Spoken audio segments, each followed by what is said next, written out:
Shalom, selamat datang dalam program KPA Online Jemaat Tamrin. Apa kabar Anda hari ini, Bapak Ibu, Saudara-saudari sekalian di mana saja Anda berada? Semoga Tuhan selalu menjaga dan melindungi di dalam segala perjalanan kehidupan kita, dan senang sekali dapat bertemu dengan Anda melalui program ini. Dalam 1 jam ke depan kita akan bersama-sama di dalam mempelajari firman Tuhan, sharing, demikian juga kita bisa bertumbuh bersama-sama di dalam firman-Nya. Bersama saya Pendeta Muda Andreas Ginting, sungguh satu sukacita dapat bertemu dengan Bapak Ibu Saudara-saudara sekalian di dalam acara ini, dan tentunya kita sangat rindu agar kiranya Tuhan memberkati masing-masing kita ya. Di tengah-tengah situasi sekarang ini ada penguatan-penguatan rohani yang bisa kita miliki, yang bisa kita dapatkan untuk kita boleh tetap setia kepada Tuhan. Baiklah Bapak Ibu Saudara-saudari sekalian, sore ini di studio saya bersama dengan kru, dan khususnya pada sore ini saya didampingi oleh seorang muda ya, saya katakan masih muda ini ya, masih semangat ya. Siapa lagi kalau bukan Sister Lala ya, Sister Lala. Dan kita boleh sapa dulu Sister Lala pada saat ini ya. Shalom Sister. Shalom juga Pak Pendeta. Wah, luar biasa. Apa kabar Sister Lala? Alhamdulillah, puji Tuhan. Puji Tuhan ya. Pak Pendeta gimana kabarnya? Oh, puji Tuhan. Sehat ya Pak Sehat Pendeta? walafiat. Walaupun ya. masih pandemik. Masih hidup. Masih bernapas. Masih bernapas, dan karena Tuhan ya. Amin. Terima kasih Sister Lala sudah hadir pada sore ini ya di dalam kebersamaan kita. Dan nama Lala gitu, memang sengaja dipanggil Lala atau memang ada nama panjangnya apa nih? Nama panjang lengkap banyak. Oh, jangan panjang-panjang. Ya, justru itu Pak Pendeta, terlalu panjang. Jadi lebih simpel dengan 4 huruf. Lala. Lala ya. Ya. Tapi Sister Lala asal dari mana ini? Papi dari Ambon. Ambon. Mami dari Banten. Wah, menarik ya. Ambon dan Banten bertemu di mungkin di tengah-tengah. Puji Tuhan. Karena puji kasih Tuhan. karunia Tuhan. Amin, amin. Luar biasa ya untuk itu. Oke, Sister. Hari ini kita mau sharing ya. Ya. Untuk hari ini kira-kira apa nih pembahasan kita? Pembahasannya wow, luar biasa. Apakah Tuhan menciptakan setan? Wah, ini menarik ya. Ya, bagi saya menarik. Mungkin bagi semua pemirsa yang mendengar juga menarik ini. Apakah Tuhan menciptakan setan? Iya. Oke, baik. Sebelum kita mulai, mungkin Sister Lala bisa mengawali dulu dalam doa ya. Baik, kita Pak Pendeta. Silakan, Mari kita Sister. bersatu dalam doa. Bapa kami dalam kerajaan surga, Bapa yang maha baik, kami percaya pada saat ini dengan kerendahan hati kami, biarlah Bapa boleh memimpin kami di dalam diskusi akan firman Tuhan, pekabaran kebenaran firman Tuhan. Biarlah semua yang mendengarkan, biarlah Tuhan menjadi berkat, dan firman ini boleh tertanam di dalam hati dan pikiran kami. Terima kasih Bapa, ampuni dosa dan kesalahan kami. Kami persembahkan semuanya hanya di dalam kemuliaan bagi nama Tuhan, di dalam nama Tuhan Yesus yang telah menjadi juru selamat kami. Amin. Amin.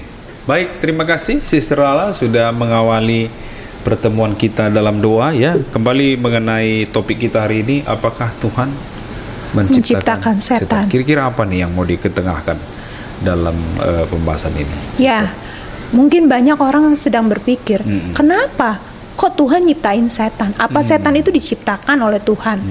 Kenapa dibiarkan Tuhan menciptakan setan? Betul. Mungkin asal mulanya dulu seperti apa dulu mungkin Pak Pendeta harus yang menjadi bukan sejarahnya, Pak, latar belakang lah, backgroundnya. Kenapa Tuhan bisa ada judul apakah Tuhan menciptakan setan? Iya. Oke, jadi menarik ya. Ini satu sebenarnya bukan pertanyaan ya, tetapi satu kenyataan. Tetapi kenyataan ini harus jelas kebenarannya untuk diketahui oleh setiap orang. Kenapa saya katakan di situ? Oleh karena pertanyaannya, apakah Tuhan menciptakan setan? Setan, ya. Nah, setan ini sebenarnya kalau kita lihat dari istilahnya, ini bukan kata benda. Setan ini kata sifat ya. Oke. Jadi sifat ini sebenarnya yang perlu untuk kita ketahui, ya, kalau namanya setan ini satu sifat yang bertentangan dengan sifat Tuhan, ya. Kalau setan, ya nanti kita pelajari juga secara umum, ya. Tetapi bagaimana bisa munculnya ini, Ya. ini misteri, ya, misteri, dan memang kita akan belajar, ya, bagaimana munculnya sifat ini di dalam diri seorang malaikat Tuhan. Malaikat. Dan ini tidak dicatat di buku lain di dunia ini selain di dalam Alkitab. Karena ini adalah satu sejarah yang tidak dicatat oleh sejarah dunia. Oh. Ini adalah satu peristiwa atau event yang tidak dicatat di buku manapun selain di dalam Alkitab, ya. Dan itulah sebabnya, ya, kalau kita baca di dalam Wahyu pasal 12, coba Sister Lala boleh bantu baca, ya. Di dalam Wahyu pasal 12 ayat yang ke-7, kita mulai di sana, disebutkan dengan jelas ada peristiwa yang terjadi. Ya, Wahyu 12 ayat 7 disebutkan di sana apa? Wahyu 12 ayat 7. ke-7.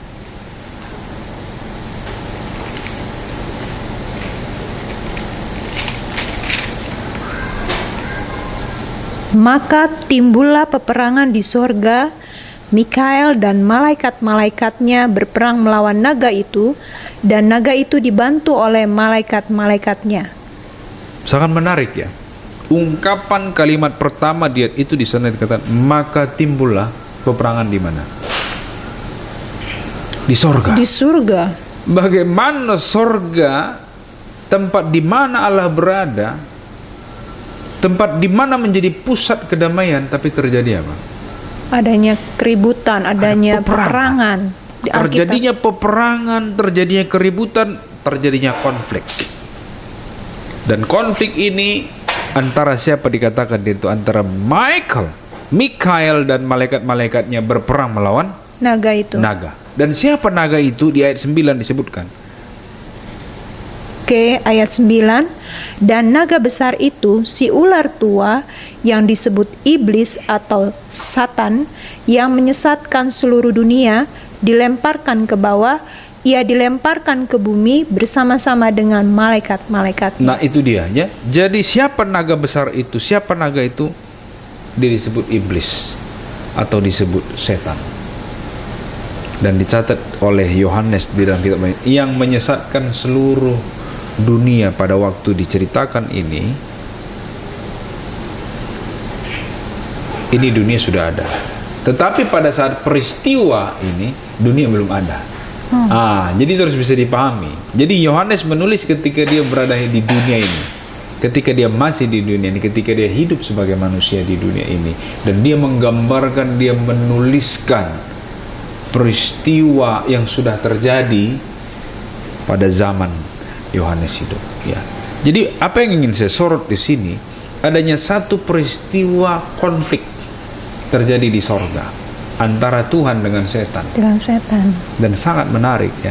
Sangat menarik ketika Yesus menyatakan di dalam 1 Yohanes 3 ayat 8. Dituliskan di sana, iblis berbuat dosa dari mulanya. Jadi kalau ditanya dari mana dosa berawal, itu dari iblis, ya. Kemudian di ayat tadi, di ayat 9 dikatakan apa? Naga besar, itu si ular tua yang disebut iblis atau setan, yang menyesatkan seluruh dunia, dilemparkan ke bawah. Ia dilemparkan ke bumi bersama dengan malaikat-malaikatnya. Pengikut-pengikutnya berarti. Pengikutnya. Jadi memang tadinya mereka ini adalah malaikat di sorga. Jadi sangat jelas itu bahwa setan ini tadinya malaikat di sorga, ya. Dan bagaimana malaikat ini, ternyata Alkitab juga mengungkapkan sosok ini adalah sosok yang dekat dengan Tuhan di sorga, ya. Makanya kalau kita baca di dalam kitab Yehezkiel pasal 28, ya, Yehezkiel pasal 28, ketika gambaran malaikat ini diilustrasikan oleh Yeskiel. Di sana disebutkan dalam Wahyu pasal Yeskiel pasal 28 ya. Coba kita lihat Yeskiel pasal 28 mulai dari ayat yang ke-13. Diungkapkan sangat jelas di sana.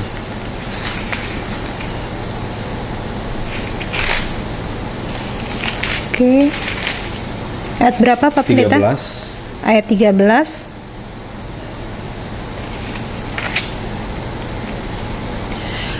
Engkau di Taman Eden, yaitu Taman Allah, yang penuh segala batu permata yang berharga, yaspis merah, krisolit dan yaspis hijau, permata pirus, krisopras dan nefrit, lazurit, batu darah dan malaikit. Tempat tatahannya diperbuat dari emas dan disediakan pada hari penciptaanmu. Nah, wow, luar biasa tempatnya. luar biasa. Coba bayangkan, ini sosok. Dia penuh segala batu permata berharga. Kalau manusia dijadikan dari apa ini? Dari debu dan tanah. Tetapi malaikat ini agak berbeda, ya.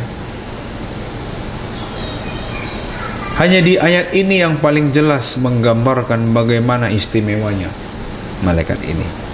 Dia penuh segala batu berharga dikatakan. Ada 9 jenis batu.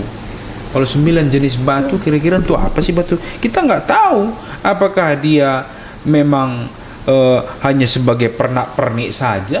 Kayak perisainya, Kita nggak pernah jubahnya. lihat. Kita nggak pernah lihat juga malaikat itu seperti apa. Kalau digambar-gambar seperti ada sayapnya gitu Pak Pendeta. Boleh-boleh saja ya kalau gambar-gambar, tapi kita film-film kan seperti itu, ada sayapnya. ada sayapnya, 4 sayapnya, boleh saja seperti itu ya. Tetapi bagaimana menggambarkan malaikat ini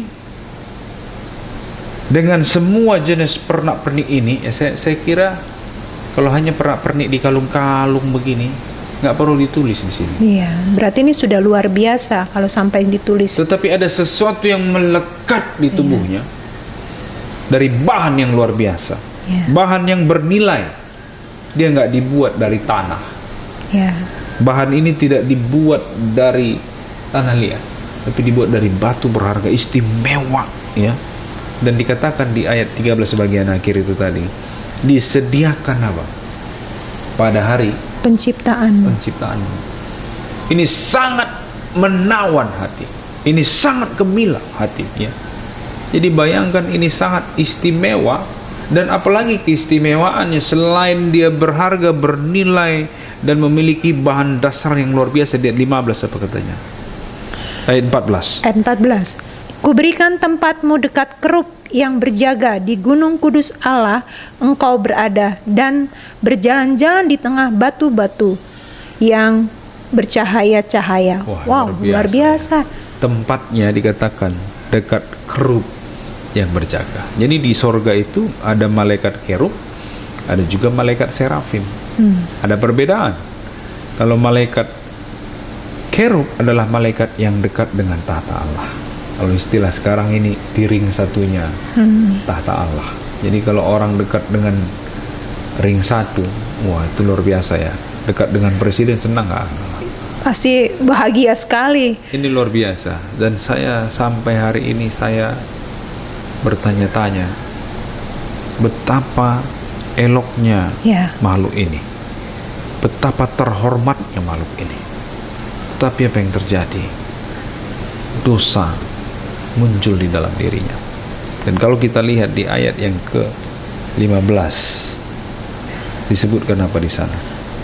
Engkau tak bercela di dalam tingkah lakumu sejak hari penciptaanmu sampai kudapati kecurangan padamu. Nah, sampai didapati kecurangan di padanya, ya. Adanya satu pengaruh di dalam hatinya yang membuat dia curang. Ya, ini curang ini istilah saja ini, tetapi sebenarnya bagaimana dosa itu ada di dalam dirinya. Dan kalau kita lihat, makanya kalau kita baca di Yesaya, kita sambung ke Yesaya 14 ayat ke-12. ketika muncul dosa itu di dalam dirinya. Yesaya 14 ayat 12 mencatat. Ya, kalau kita baca Yesaya 14 ayat 12, silakan. Ya. Istrala. Yesaya 14 ayat 12. Wah, engkau sudah jatuh dari langit, hai bintang timur, putra fajar. Engkau sudah dipecahkan dan jatuh ke bumi, hai yang mengalahkan bangsa-bangsa. 13.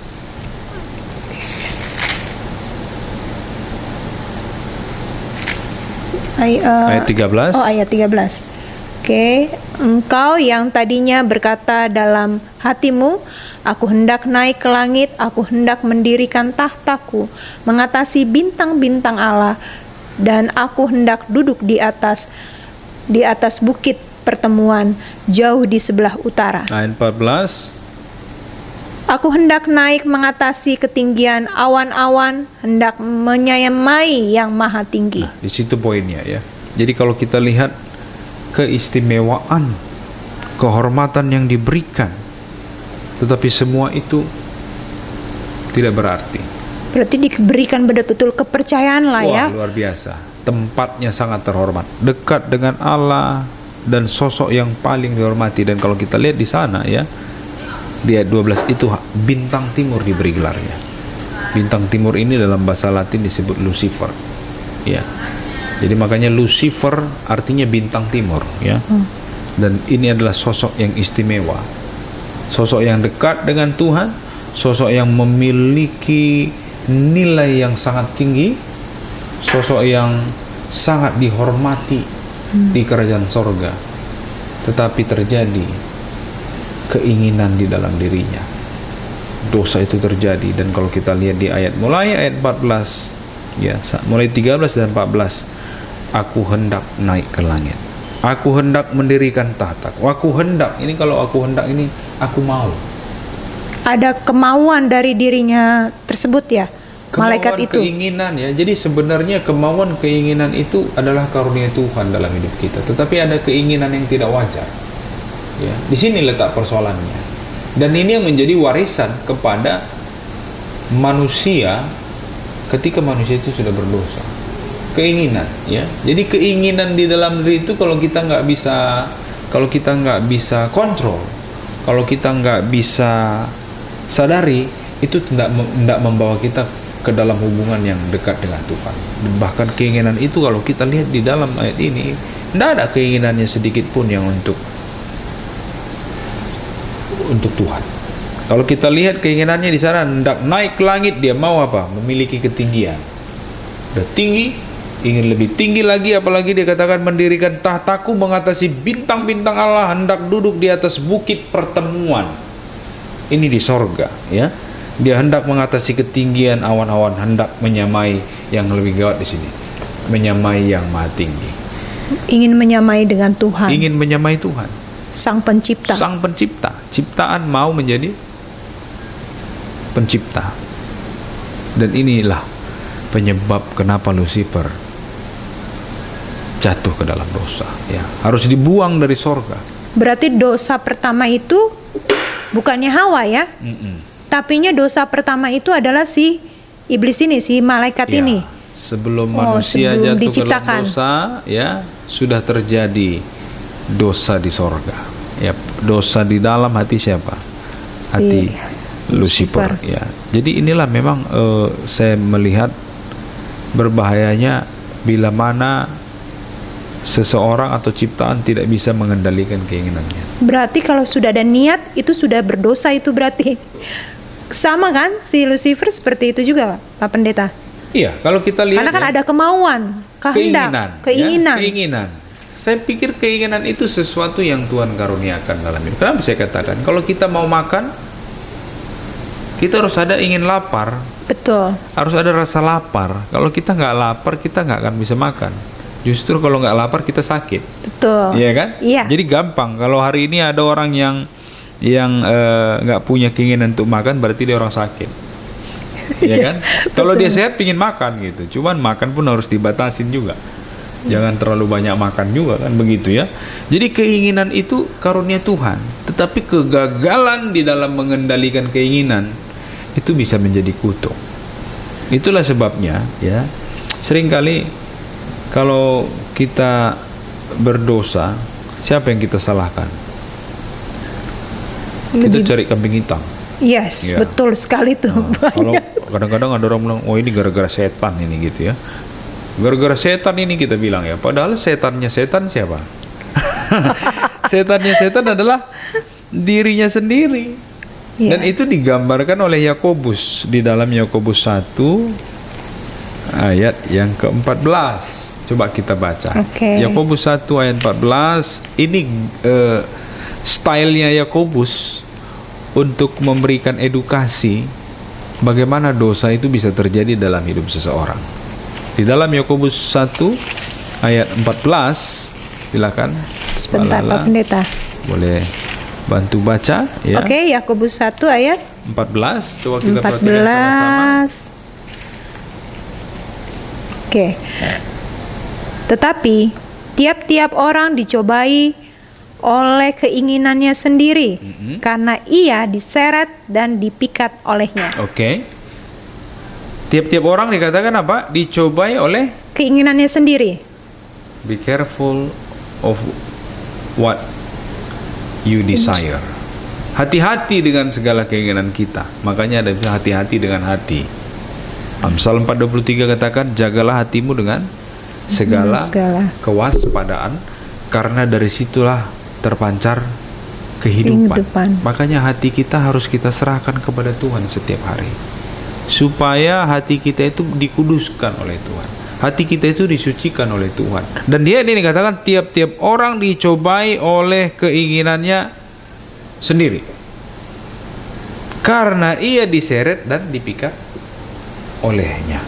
Ketidakmampuan kita untuk mengendalikan keinginan, kita akan ditawan oleh keinginan. Makanya ada istilah harus bisa membedakan antara keinginan dengan kebutuhan. Ya kan? Kebutuhan belum tentu sama dengan keinginan. Ya. Keinginan sudah pasti kebutuhan. Tapi kebutuhan belum tentu keinginan. Keinginan itu bisa macam. Ya, ini seringnya ibu-ibu ini kalau ke warung ini ya. Warung Indomaret ya.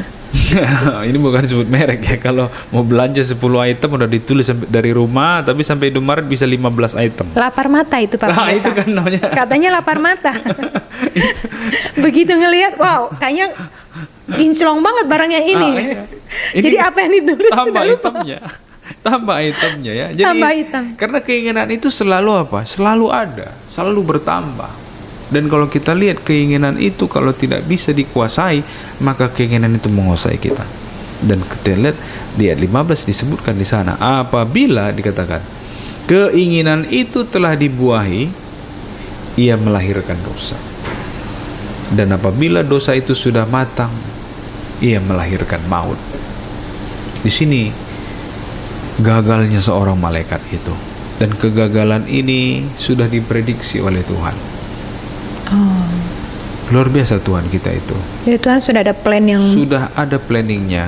Dan saya mau sampaikan bahwa Allah kita itu maha tahu, dan dia berulang kali berusaha untuk mengajak Lucifer kembali kepada Tuhan. Berulang kali, tetapi karena keinginan itu selalu dimanjakan, keinginan itu selalu dibiarkan, keinginan itu selalu dibuat memimpin kehidupan, maka ada satu titik balik. Orang tidak merasa lagi bahwa keinginan itu adalah dosa. Ini yang terjadi. Karena sudah terbiasa berulang-ulang ya Pak Pendeta ya. Dan dosa yang satu akan melahirkan dosa yang lain. Dan dosa yang dilakukan tidak hanya berdampak kepada dirinya, tapi terdampak kepada orang di sekitarnya. Dan bagaimana Lucifer membawa dosa itu kepada malaikat-malaikat lain di sorga. Dan tadi kita sudah baca, pada akhirnya terjadilah peperangan di sorga. Dan berapa banyak katanya malaikat itu yang diseret dari sorga seperti bintang di langit. Ya. Bayangkan, kita nggak tahu jumlah malaikat berapa. Tapi Bintang mana kita tahu juga jumlahnya. bisa nggak ada yang hitung bintang? Nggak ada yang hitung bintang. Iya. Tapi sebegitu banyak sepertiga diseret oleh Lucifer dan dibuang kemana? Ke bumi ini. Ya, luar biasa dampak yang dihasilkan oleh dosa itu. Tidak hanya merugikan dirinya sendiri, tetapi juga mempengaruhi banyak orang. Menarik sekali Pak Pendeta. Ada satu pertanyaan Iya, saya nih Pak silakan. Pendeta. Kan si Lucifer ini udah dibuang nih, berarti markasnya dia ini sekarang ada di bumi. Iya. Kalau menurut catatan Alkitab demikian. Menurut Alkitab. Nah, bagaimana dengan manusia? Pada saat itu kan memang belum adanya penciptaan. Betul. Nah, bagaimana dengan manusia? Tentu kan Tuhan ciptakan belum ada kan Belum tadi ada penciptaan. Pendeta bilang ada planning, sudah ada planning sebelum terjadinya pemberontakan. Bagaimana dengan manusia? Ya. Jadi ketika Tuhan menjadikan manusia, itu merupakan satu ekspresi kasih Tuhan. Karena yang namanya kasih itu kan harus dibuktikan. Dan ketika Tuhan menjadikan manusia, Dia ingin mengekspresikan keadaan karakter yang sesungguhnya kepada seluruh alam semesta ini. Dia ingin membuktikan itu. Dan ketika Lucifer berontak di sorga dan mereka keluar dari sorga, ya, mereka masih bebas kemanapun, ya. Dan hingga pada akhirnya Tuhan menciptakan manusia, ya, dan manusia ditempatkan di Taman Eden. Kita tahu cerita itu, Ya. dan selama mereka di Taman Eden, Tuhan selalu mengirimkan malaikat untuk mengingatkan kepada manusia itu bahwa ada musuh yang sedang bekerja.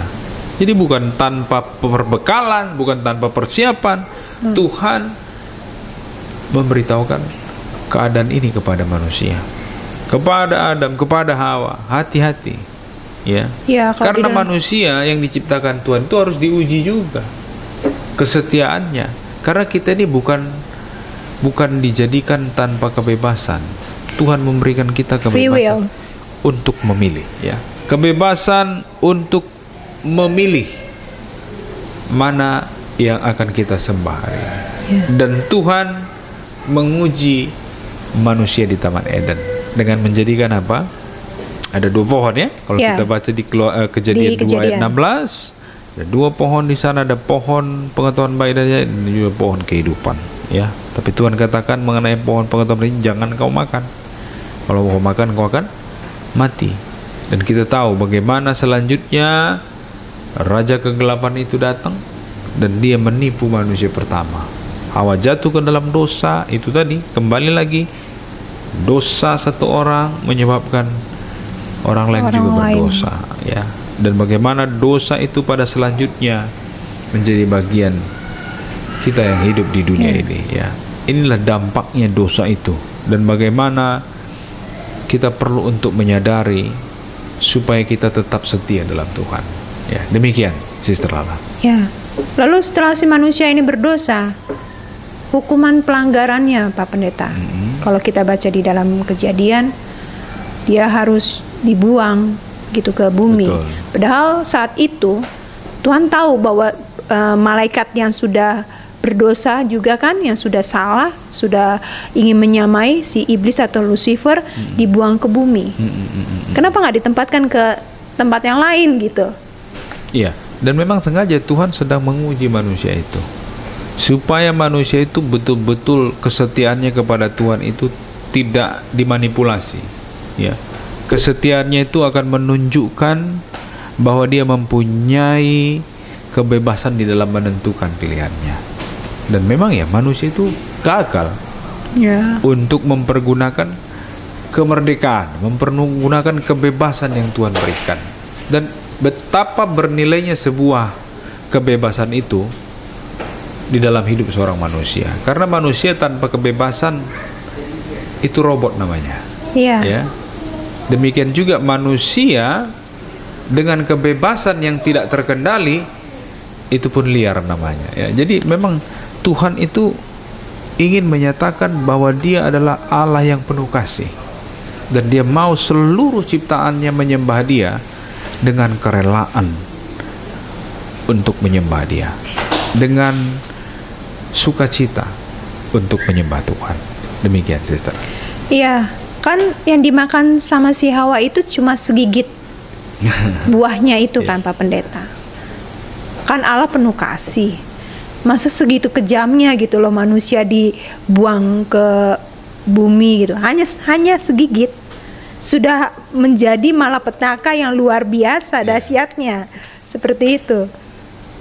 Itu perintah Tuhan bukan soal apakah ini kecil atau besarnya ya.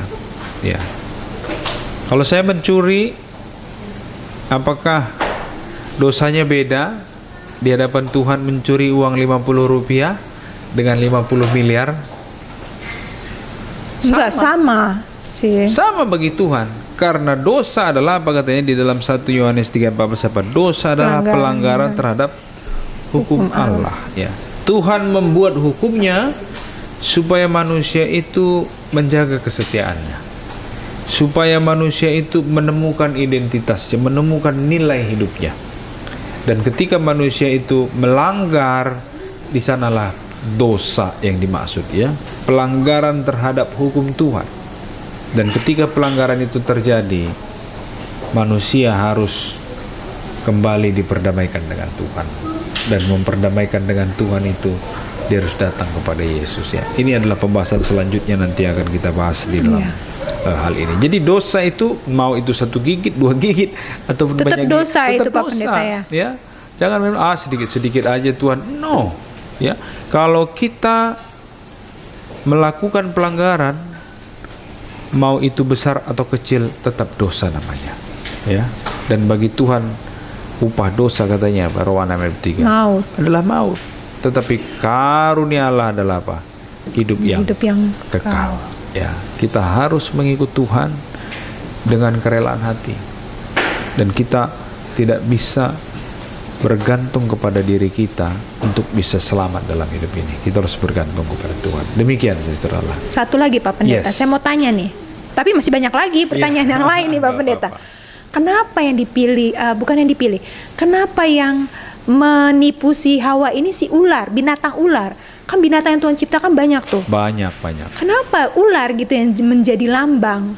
Dan memang kalau di ayat itu dikatakan ular itu memang tadi di Wahyu kan kita sudah baca ya. Iya. Tapi di dalam kitab Kejadian ada pun ular ialah hewan yang paling cerdik dikatakan ya. Paling cerdik artinya apa ya? Paling intelligence artinya paling pintar ya pada saat itu kalau kita lihat ya, memiliki kecemerlangan dibanding ciptaan lain. Dan bagaimana jenis ular pada waktu itu ya, sekarang aja kalau kita lihat ular cantik loh sebenarnya. Kulitnya itu bisa dipakai untuk apa aja Pak Pendeta? Dan mahal. Bisa mahal juga mahal ya. Kalau sudah jadi suatu barang juga luar biasa loh ya. Betul ya, sangat cantik kalau kita lihat dari sisi seni ya, bagaimana kulit ular itu ya. Tetapi memang itu yang digunakan setan. Dan memang kadang-kadang ya seperti itu. Yang digunakan setan itu orang-orang yang pintar ya. Yang digunakan setan itu orang-orang yang cerdik ya. Tetapi hal yang demikian menyebabkan kejatuhan ya. Karena kesombongan ya Pak Pendeta. Makanya kalau kita lihat sangat ajaib ya, ketika malaikat gagal di dalam mengekspresikan kasih Tuhan dari bahan dasar yang sangat luar biasa. Dari batu-batu permata yang bernilai, selanjutnya Tuhan jadikan manusia dari mana? Dari debu dan tanah. Dari debu dan tanah yang gak ada nilainya Mbak Lala. Jadi gak ada nilainya, tetapi itulah yang akan memuliakan Tuhan. Dan upah yang diberikan Tuhan dalam kesetiaan kita adalah kekekalan yang telah disediakan bagi kita. Mungkin bisa jadi setan kasih si ular itu, dia ingin menguji juga ya. Menguji, ingin mengatakan kepada Sang Pencipta, kepada Tuhan, kita lihat nanti manusia ciptamu seperti apa. Mungkin ini digunakan oleh setan. Ya, mungkin ini pemikiran saya aja gitu, seperti itu. Pada saat ada melihat, wah manusia sudah diciptakan pada hari yang ke-6 nih, ya kan? Kita lihat nanti. Gitu. Betul. Jadi kalau kita menilai makna dari pembahasan kita hari ini ya, ini memberikan banyak pelajaran bagi kita. Betul sekali Pak Pendeta. Bahwa hidup dalam kerendahan hati itu adalah kunci untuk Tuhan mengangkat kita lebih tinggi. Hidup kerendahan hati adalah hidup yang terbaik untuk mencegah segala potensi dan kemungkinan untuk berdosa, ya. Dan teladan itu Yesus sudah berikan. Teladan itu sudah ditunjukkan oleh Yesus ketika dia datang ke dunia ini. Di dalam Filipi pasal 2 mencatat dengan jelas, dia merendahkan dirinya dan mengambil rubah menjadi seorang hamba. Menjadi manusia yang tidak dari 9 batu permata. Ya kan? Dari debu dan tanah. Dan dia tinggal sebagai manusia biasa di tengah-tengah manusia, mengalami berbagai pergumulan-pergumulan yang dihadapi oleh manusia. Dia lewati itu semua supaya memampukan kita saat kita menjalani hidup di dunia dengan segala pergumulan dan konsekuensi dosa. Kita punya sosok teladan. Ada Yesus yang sempurna, yang telah berhasil menjadi imam besar bagi kita, dan sosok teladan yang bisa membawa kita kepada keselamatan. Amin. Luar biasa ya. Luar biasa. Saya pikir ini yang perlu untuk kita renungkan setiap hari, Mbak Lala, dan bagaimana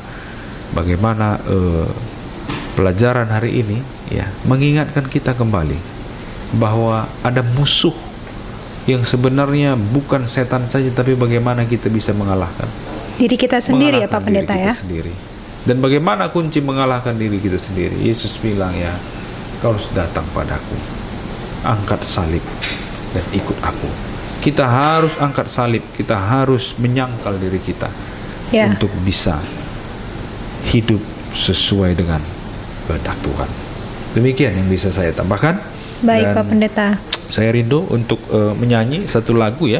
Boleh Pak Pendeta. Menggambarkan kasih Tuhan, Mbak Lala ya. Kasih Tuhan ini luar biasa kalau kita bayangkan. Bahkan dalam keadaan terjatuh sekalipun, ya mulai Lucifer gagal, tapi Tuhan tidak membiarkan dia. Iya, Tuhan selalu mengumandangkan apanya?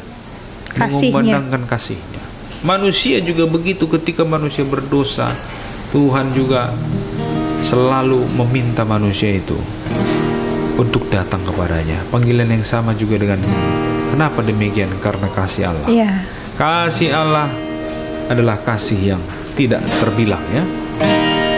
Kasih Allah.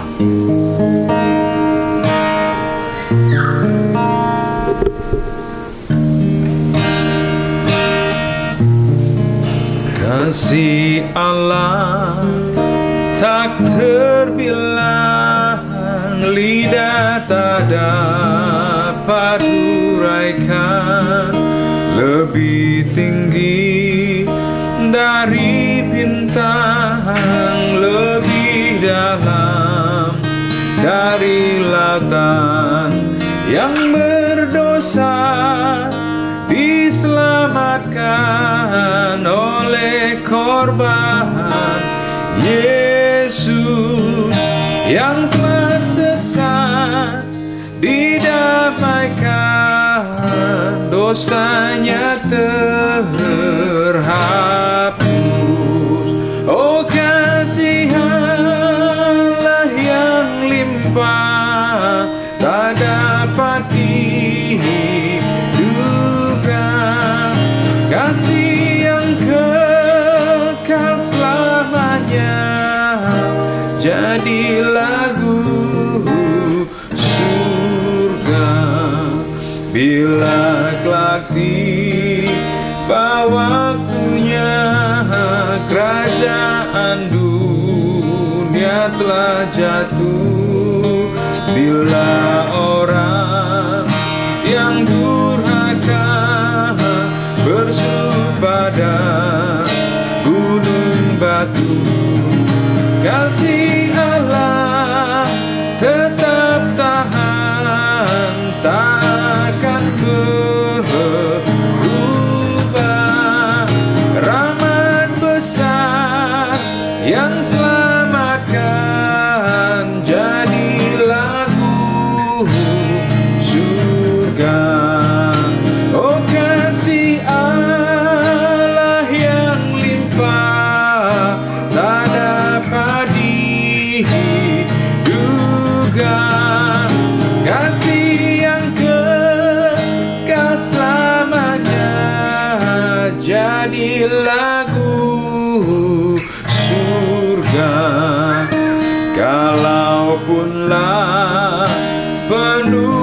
lautan dan langit menjadi kertas, rumput-rumput jadi pena, dan semua orang penulis menuliskan kasih Tuhan akan kering lautan, langit tak dapat buatkan segenap kasih Tuhan.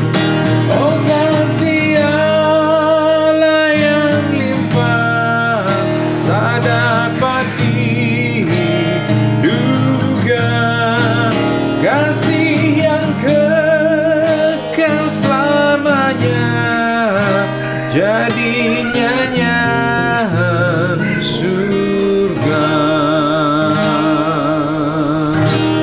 Amin. Pak Pendeta, terima kasih. Puji Tuhan, lagu yang indah. Puji Tuhan. Kasih Allah adalah kunci kita untuk selalu tetap setia di dalam Amin. Tuhan, ya. Mari kita berdoa.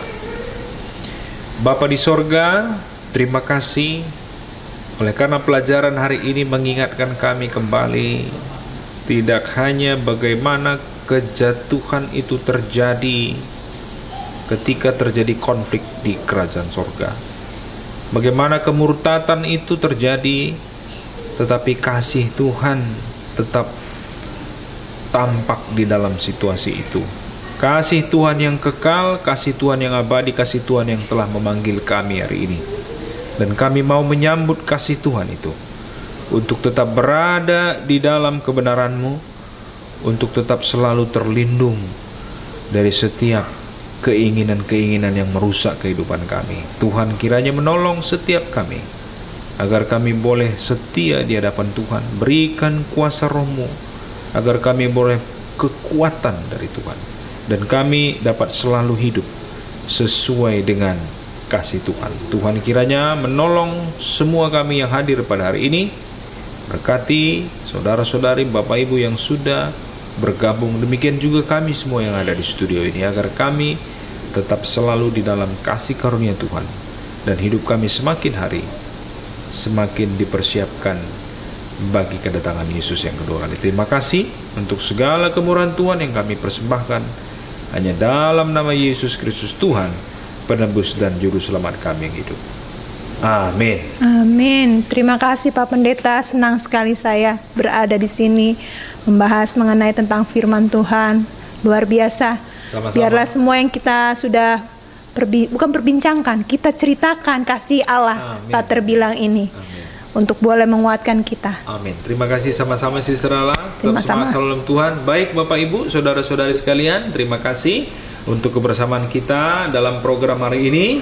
Semoga Tuhan menolong kita dan kita bisa tetap selalu bertumbuh bersama. Dan bila mana ada Bapak Ibu yang ingin bertanya ataupun menyampaikan sharing, Anda dapat menuliskannya di kolom chat YouTube ini. Dan juga bila mana ada yang ingin bertanya, kami akan langsung jawab, ya, bahwa jawab pada pertemuan-pertemuan berikutnya. Dan semoga Tuhan menolong kita untuk tetap setia, tetap bertumbuh di dalam firman Tuhan. Demikian acara hari ini. Tetap semangat, Tuhan memberkati. Shalom. Amin.